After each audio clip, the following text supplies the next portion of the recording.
প্রিয় শিক্ষার্থীরা, দশম শ্রেণীর হিসাব বিজ্ঞান বিষয় থেকে আমরা একটা ক্লাস নিচ্ছি। আমরা একেবারে বইয়ের শেষ অধ্যায়, দ্বাদশ অধ্যায়ের পারিবারিক ও আত্মকর্মসংস্থানমূলক উদ্যোগের হিসাব। দ্বাদশ অধ্যায় আমরা জানি পারিবারিক ও আত্মকর্মসংস্থানমূলক উদ্যোগের হিসাব বিষয়টা কি একটু আলোচনা করছি। জীবনকে সুন্দর ও ভালোভাবে পরিচালনার জন্য সুচিন্তিত পরিকল্পনা ও সঠিক হিসাব ব্যবস্থার প্রয়োগ অতি গুরুত্বপূর্ণ। অর্থাৎ আমাদের জীবনটাকে সুন্দর এবং সুষ্ঠুভাবে পরিচালনা করতে হলে আমাদেরকে কি অবশ্যই সুন্দর এবং সুষ্ঠু হিসাব রাখতে হবে। তাহলে আমাদের জীবনে কি সুখ এবং সচ্ছলতা ফিরে আসবে। পরিবারের হিসাব যদি সুষ্ঠুভাবে না রাখা হয় তাহলে পরিবারের কি আয়ের সাথে বেশ সামঞ্জস্য থাকে না। তাই সামাজিক ও পারিবারিক জীবনযাপনে আমাদের আয় বুঝে ব্যয় করা উচিত। পরিবারের আয় ব্যয়ের হিসাব সংরক্ষণ না করলে আয় বুঝে ব্যয় করা সম্ভব নয়। কাজেই প্রতিটি পরিবারেরই উচিত সঠিক পরিকল্পনা মাফিক পারিবারিক হিসাব ব্যবস্থাকে আরও সুদৃঢ় করা এবং ব্যক্তি বা পরিবার স্বাবলম্বী হওয়ার জন্য যদি কোনো আত্মকর্মসংস্থানমূলক প্রকল্প হাতে নিতে হয় তাহলে এই হিসাব অত্যন্ত গুরুত্বপূর্ণ। আমরা দেখব পারিবারিক হিসাব ব্যবস্থার প্রয়োজনীয়তা। পারিবারিক হিসাব ব্যবস্থার কি কি প্রয়োজন আছে। পারিবারিক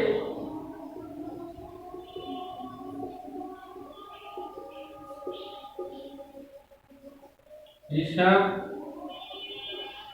ব্যবস্থা প্রয়োজনীয়তা।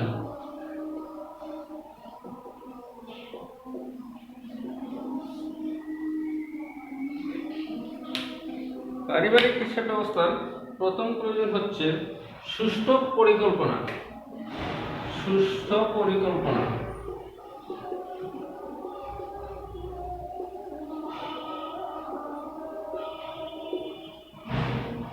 হিসাব নিকাশে স্বচ্ছতা থাকলে সুষ্ঠু পরিকল্পনার মাধ্যমে পারিবারিক বন্ধনে অনেক বেশি উপভোগ করা সম্ভব। অর্থাৎ সুষ্ঠু পরিকল্পনায় একটা পরিবারকে অনেক সচ্ছলতা এনে দিতে পারে। পারিবারিক সচ্ছলতা একটা 2 নম্বর পয়েন্ট হচ্ছে পারিবারিক সচ্ছলতা। পারিবারিক সচ্ছলতা।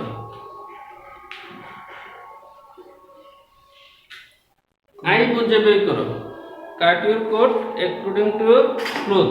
অর্থাৎ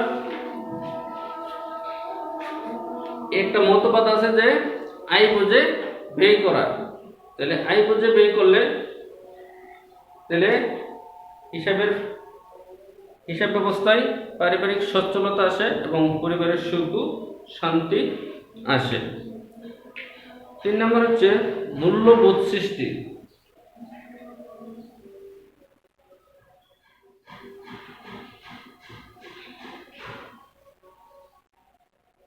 মূল্যবোধ সৃষ্টি। পারিবারিক হিসাব নিকাশের মাধ্যমে স্বচ্ছতা নিশ্চিত করা হয় বলে তা নৈতিক মূল্যবোধ সৃষ্টিতে সহায়তা হয়। পারিবারিক বাজেট।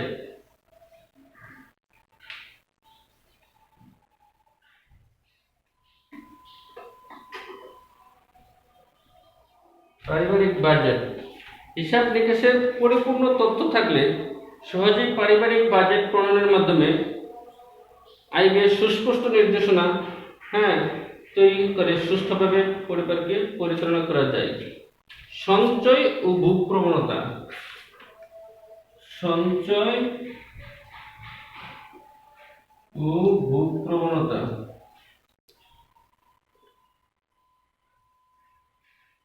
সঞ্চয় ও ভোগ প্রবণতা মানে ভবিষ্যতে সুন্দরভাবে জীবনযাপন করবার জন্য বর্তমান আয়ের একটি অংশ সঞ্চয় করা উচিত। অর্থাৎ আমরা ভবিষ্যতে যাতে সুন্দর এবং শৃঙ্খলভাবে সুস্থভাবে বাঁচতে পারে। সেই কারণে আমাদের আগে থেকেই আমাদের যে নির্দিষ্ট পরিমাণে একটা আয় আছে, সেই আয়ের একটা নির্দিষ্ট অংশ ভবিষ্যতের জন্য সঞ্চয় করে রাখতে হয়। সুস্থ হিসাব নিকাশের মাধ্যমে, সুস্থভাবে হিসাব নিকাশ করলে একমাত্র কি সঞ্চয় এবং ভোগ প্রবণতা, সঞ্চয় বৃদ্ধি পায় এবং ভোগ প্রবণতা হ্রাস পায়। পারিবারিক শৃঙ্খলা, সর্বশেষ পয়েন্ট হচ্ছে পারিবারিক শৃঙ্খলা।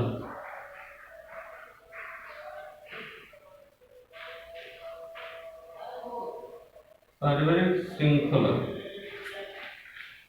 স্বচ্ছ হিসাব ব্যবস্থা বজায় থাকলে পরিবারের জন্য অন্য সদস্যদের সাথে কর্তা ব্যক্তির মনোমালিন্য ও ভুল বোঝাবুঝির অবকাশ থাকে না।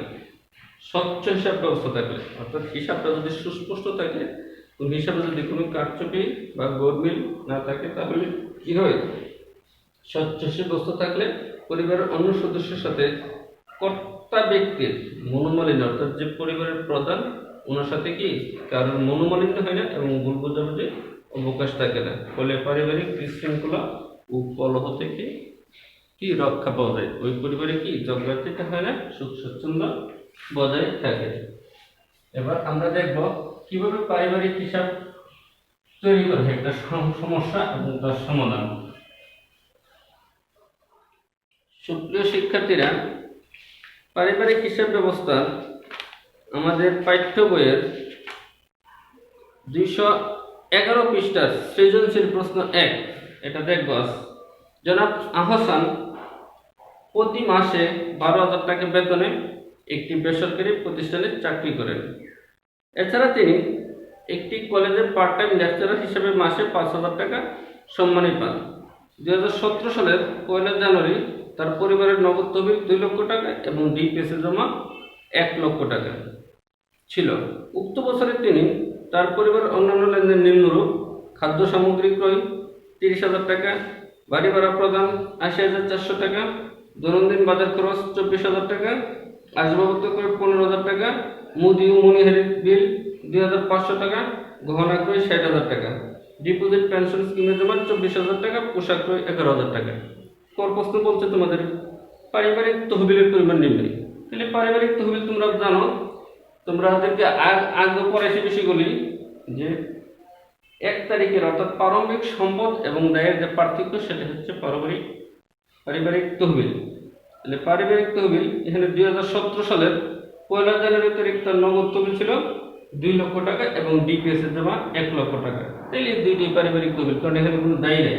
তাহলে করতে আমরা কি করব, পারিবারিক তহবিল নির্ণয় করব। পারিবারিক তহবিল,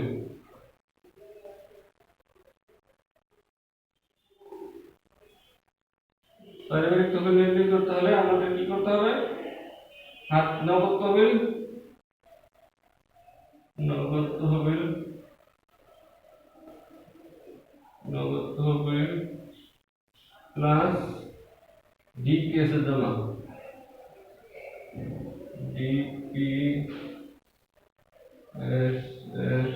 জমা, যোগ করতে হবে মাইনাস 22।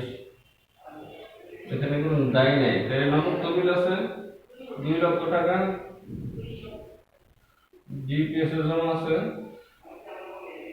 1 লক্ষ টাকা, দায়ের পরিমাণ 0, তাহলে 3 লক্ষ টাকা। এটাই পারিবারিক তহবিল, অর্থাৎ 1 তারিখের সম্পদ এবং যে দায়ের পার্থক্য, সেটা হচ্ছে পারিবারিক তহবিল। পারিবারিক তহবিল নির্ণয় করার পর প্রশ্ন বলছে সমাপনী নগদ তহবিলের পরিমাণ নির্ণয় করো। সমাপনী নগদ তহবিল, এই সমাপনী নগদ তহবিল নির্ণয় করতে হলে আমাদেরকে কি করতে হবে, প্রাপ্তি ও প্রদান হিসাব প্রস্তুত করতে হবে। প্রাপ্তি ও প্রদান হিসাব প্রস্তুত করব। প্রাপ্তি ও প্রদান হিসাব, প্রাপ্তি ও প্রদান হিসাব যদি আমরা করি, প্রাপ্তি টাকা প্রদান টাকা। তাহলে আমরা প্রাপ্তির দিকে আসবে কি কি আছে দেখো, 1 তারিখের তো নগদ তহবিল আছে, এটা আসবে নগদ তহবিল।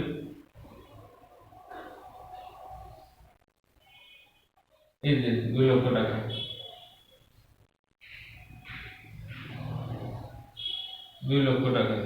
তারপরে আর প্রাপ্তির দিকে আছে জনাব হাবিব মাসে 12,000 টাকা বেতনে চাকরি করে, তাহলে বেতনটা আসবে প্রাপ্তি, বেতন 12,000 গুণ হবে 12, তাহলে 1,44,000। তারপর আছে সম্মানী মাসে কত টাকা? 5,000 টাকা, 5,000 গুণ 12, 60,000 টাকা। এই হচ্ছে তার প্রাপ্তি। আর প্রদানের দিকে আছে যে সমস্ত খরচগুলি, সেগুলি হচ্ছে খাদ্য সামগ্রী 30,000, খাদ্য সামগ্রী 30,000 আমি সংক্ষেপে লিখছি। তারপর আছে বাড়ি ভাড়া 80,400,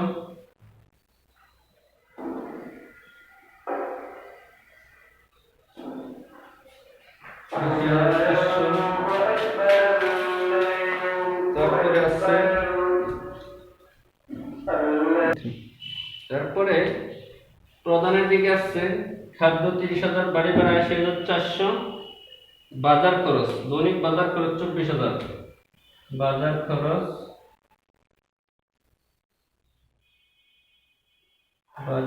হবে 24,000। নেক্সট আমরা দেখব আসবাবপত্র 15,000, আসবাবপত্র 15,000, মুদির বিল মনিহারি 2,500, 2,500, গহনা 60,000,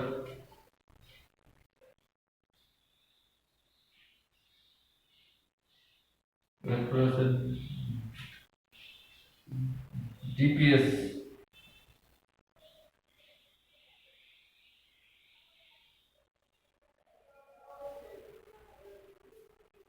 24,000, পোশাক 11,000।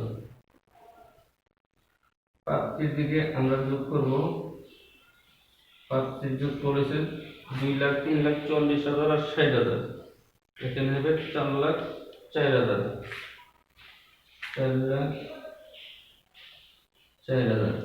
এই 4,04,000 থেকে 4,04,000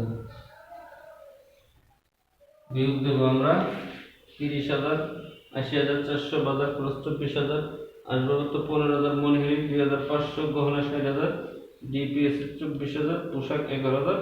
যে ব্যালেন্সটা হবে আমাদের 1,57,100। এটাই হাতে নগদ, 1,57,100। কত হচ্ছে হাতে নগদ? 1,57,100। আমি স্পষ্ট করে এখানে লিখছি, এটাই সমাপনী হাতে নগদ, হাতে নগদ। অর্থাৎ প্রাপ্তির থেকে প্রদান বিয়োগ করার পরে যে ব্যালেন্স থাকে সবগুলিকে বলা হয় হাতে নগদ বা ব্যালেন্স সিডি। এই অঙ্ক বেদের প্রাপ্তির দিকে শুধু নগদ তহবিল আছে 2 লক্ষ টাকা, বেতন প্রতি মাসে 12,000 টাকা। সেই হিসাবে এক বছরে যেহেতু বাৎসরিক বেতন দেওয়া আছে 12,000, এই যে 12 দিয়ে গুণ দিলে 1,40,000, সম্মানী বা একটা প্রতিষ্ঠানে চাকরি করে 5,000, তাহলে 12 দিয়ে গুণ দিলে 60,000, মোট প্রাপ্তি 4,04,000। 4,04,000 থেকে খরচ, অর্থাৎ এক বছরের তার খরচগুলি বাদ দেওয়ার পরে যে ব্যালেন্সটা থাকে এগুলি আমরা বাদ দেওয়ার পরে থাকে 1,57,100। এটা হচ্ছে সমাপনী হাতে নগদ। তোমরা হাতে কলমে করবে, তারপরে গড় থেকে কি চাইছে, উপযুক্ত তথ্যের আলোকে উক্ত পরিবারের আয়ের উদ্ধৃত বা আয়ের ঘাটতি নির্ণয় করব। আমরা দেখি এটা কিভাবে করা যায়।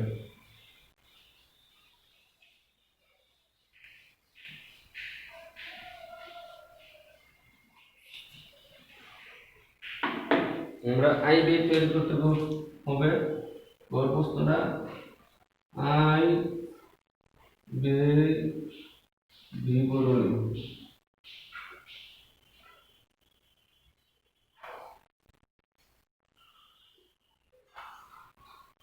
আমরা বিবরণ টাকা টাকা প্রথম আমরা আয় সমূহ লিখব আয়ের উদ্ধৃত থাকে না, আয়ের ঘাটতি হবে।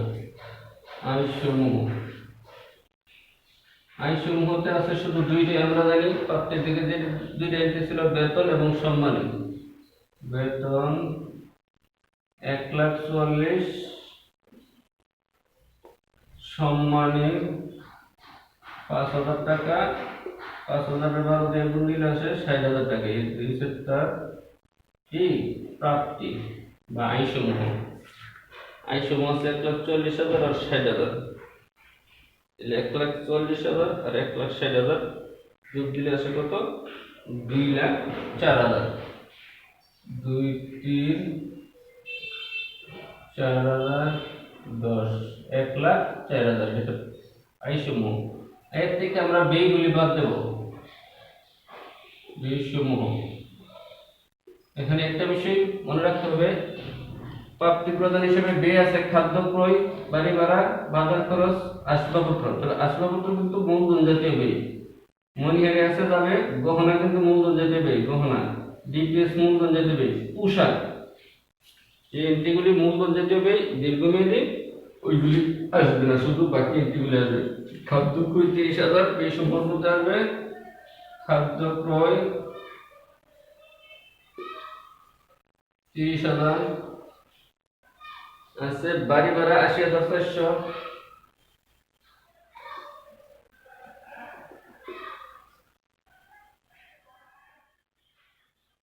বাজার খরচ 24,000।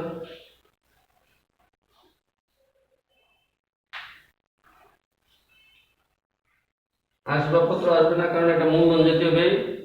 মনিহারি আছে 2,500।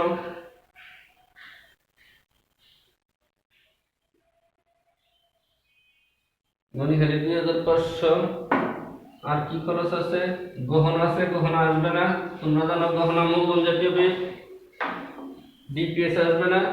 পোশাক আসছে, পোশাক মানে কাপড় চোপড়, এটা সাধারণত মুনাফা জাতীয় ব্যয়। সাধারণত 1 বছরের মধ্যেই পোশাক আবার নতুন করে কিনতে হয়।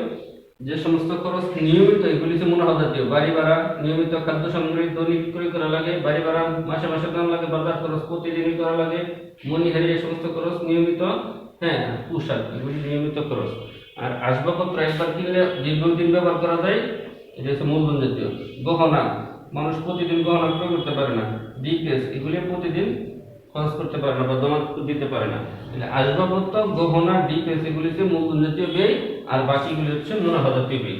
তাহলে এই মুনাফা জাতীয় ব্যয় যেগুলি, এগুলি যাবে। তাহলে আমরা দেখছি পোশাক করে 11,000 টাকা। তাহলে মোট ব্যয় আমরা 30,000, 80,400, 24,000, 2,500 আর আছে 11,000। টোটালগুলি আমরা কি করব? যোগ করব। যোগ করলে কত আসে? 1,47,900। আমরা কি কত আসে? 5, 5, 9, 900। এরপর আছে 3, 7, এখানে 7, এরপর আছে 1, 3, 14, 1,47,900। তাহলে আমরা মোট আয় পাইছি 1,00,000 কত?